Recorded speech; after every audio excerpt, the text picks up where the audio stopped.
বিএনপির বিরুদ্ধে প্রতিশ্রুতি ভঙ্গ বা গণভোট রায় না মানার যে বয়ান ছড়ানো হচ্ছে তা মূলত জুলাই সনদের ভুল ব্যাখ্যা। কেন? যারা এই অপপ্রচার চালাচ্ছে তারা পুরোপুরি সনদটি পড়েনি অথবা উদ্দেশ্য প্রণোদিতভাবে তথ্য গোপন করছে। কেন বিএনপির অবস্থান সঠিক এটা আপনি বুঝতে হলে ব্যালট পেপার অনুচ্ছেদ আপনার গণভোটের ভ্যালটের ব্যাপারে পরিষ্কার লেখা আছে, জুলাই জাতীয় সনদে বর্ণিত অপরাপর সংস্কার রাজনৈতিক দলগুলোর প্রতিশ্রুতি অনুযায়ী করা হইবে। অর্থাৎ সংস্কারের চূড়ান্ত রূপ কী হবে তা নির্ভর করবে নির্বাচনে যারা জয়ী হয়েছে তাদের নির্বাচনী ইশতেহারের উপর।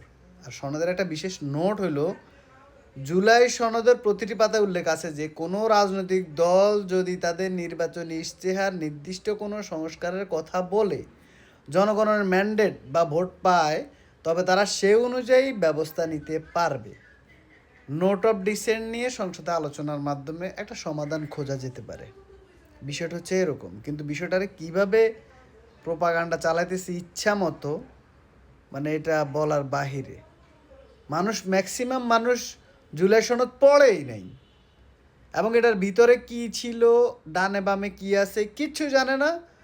মানে ওই ফটো কার্ড একটা বানায়, ধুম করে পোস্ট করে দেয়, বুস্ট করে দেয় ডলার দিয়া, এগুলো ভাইরাল করে।